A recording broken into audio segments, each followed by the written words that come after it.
Hey guys, this is next week's tutorial, this Tuesday coming up for How To Tuesdays.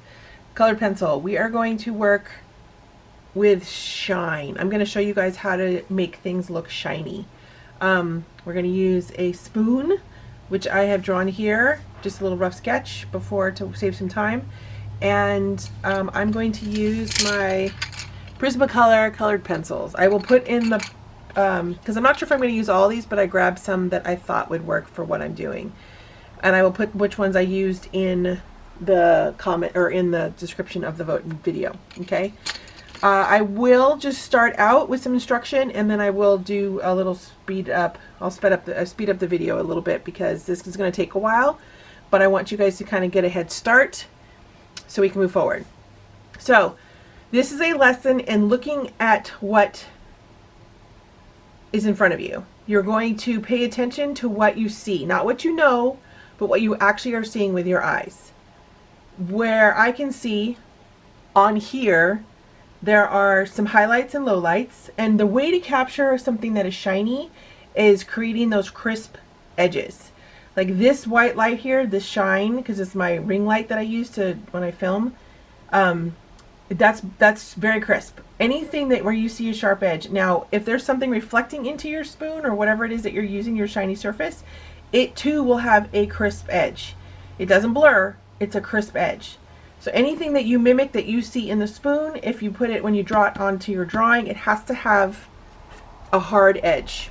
There's no real blending.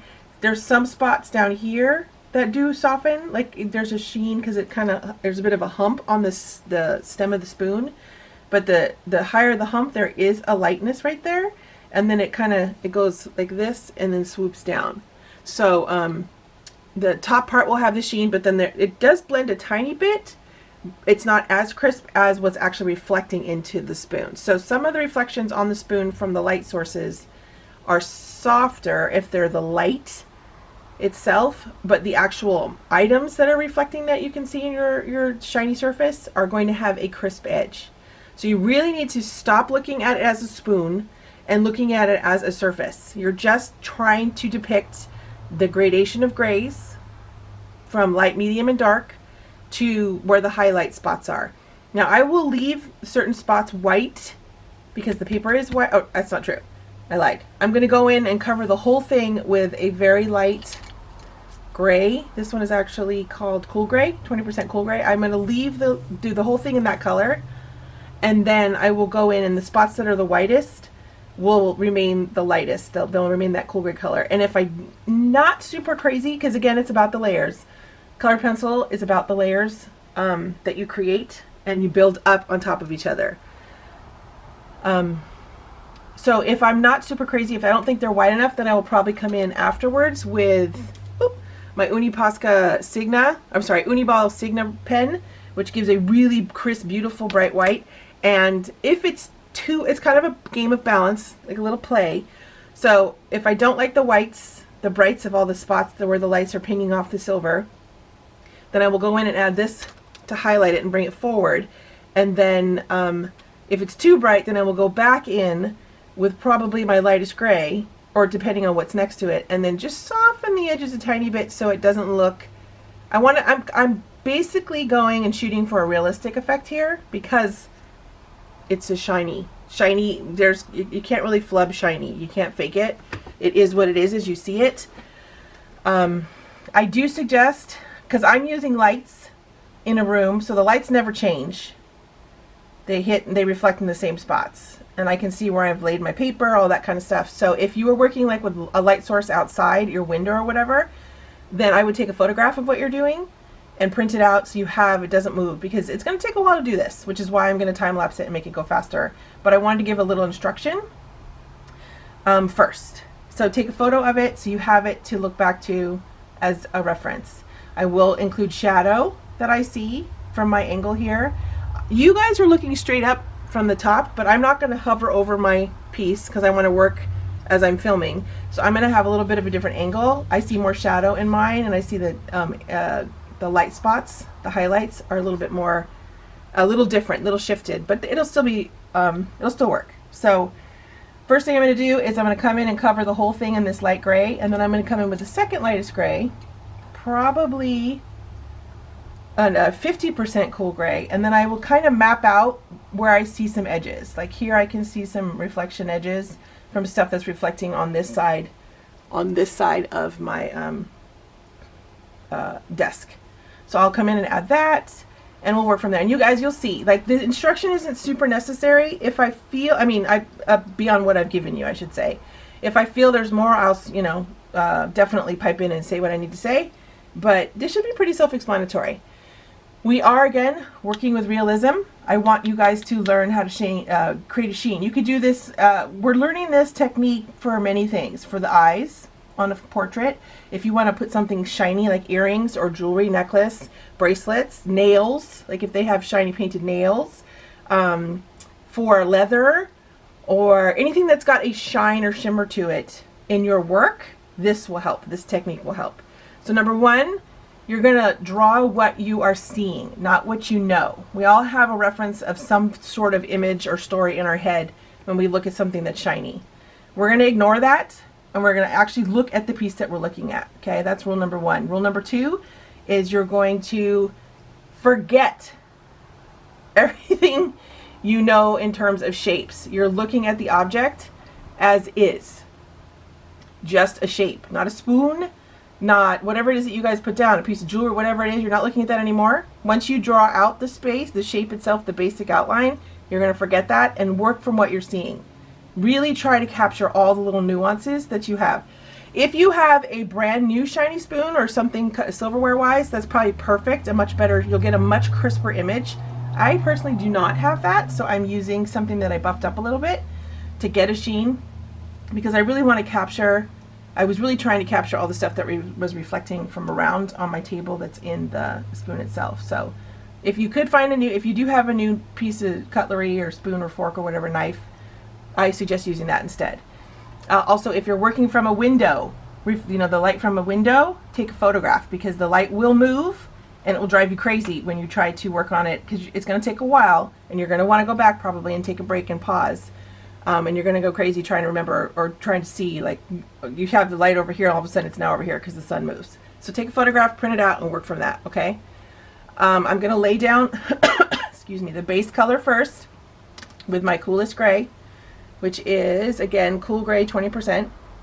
And then I'm going to come in with my second darkest gray, which is cool gray 50%, and I'll kind of just lightly map out what I'm seeing. And you guys will see from there. It'll make sense. I hope you enjoy. I thought this was really important because it's a really cool skill and technique to have for colored pencil, even graphite. And when we get to graphite, it's somewhat similar. I actually think it's more fun with graphite personally, because I'm a graphite queen. I absolutely love it. And there's a lot more involved when it comes to blending, or a lot less, I should say. Just a blending stump would work the best. I will probably use a blending stump and maybe some solvent. I'm not sure.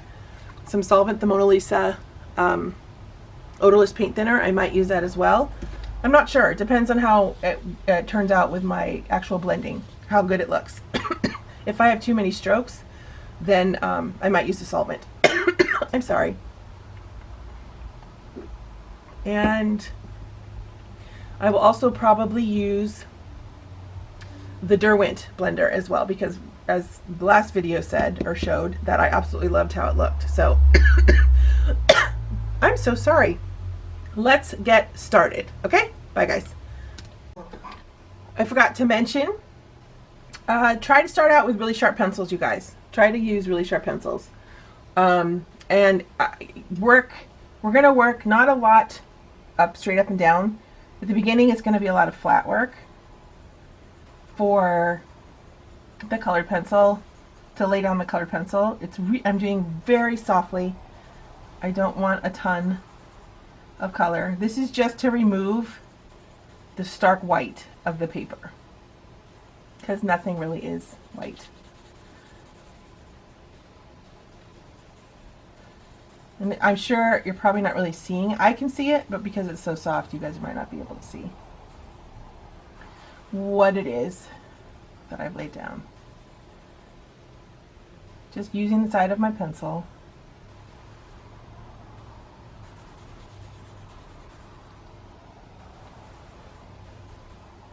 Okay, so now I'm going to go in with the second coolest color. Is it this one? This one is Cool Gray 50%, and I'm going to kind of map out like where I see the reflections are hitting. Super light, you guys. Do not go heavy-handed because, especially with colored pencil, they do not erase beautifully. Graphite does, but colored pencils do not. You can always build up, but do not go heavy-handed in. My angle, I can see that there is some gray casted there. There is some edges here from reflections of what I have in front of it that it's bouncing off of. There is this here. Again, we're working really light, super soft. You can always add to it. There's that right there.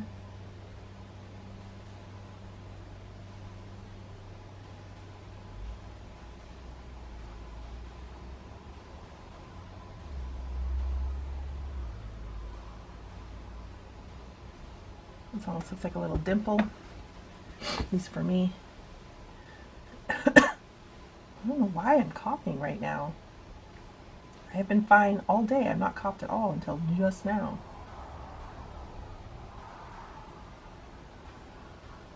Now notice on the edges there is a white reflection, but right next to it, right underneath that reflection, there is, it goes back to that silver color. It's super fine, but the white doesn't just go on the edge and that's it. There is actually a white ping of color. I like to call it the ping. There's this light and then there's ping. It's almost around the whole thing. And then right next to it, right there, and here, and down here, there is the color of the pencil, or the spoon again, that silver pops back in. It's kind of cool. And then here, for me, it's dark, dark, dark, dark, dark, dark, dark, dark on the top like edge, and then right next to it, it's light. And that's just the magic of the light source that I'm using, which is right above me. The light source is right above me this time.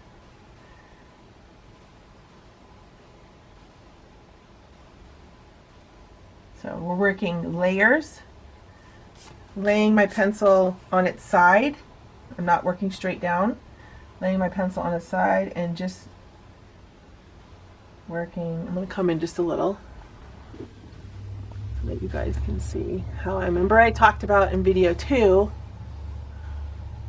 how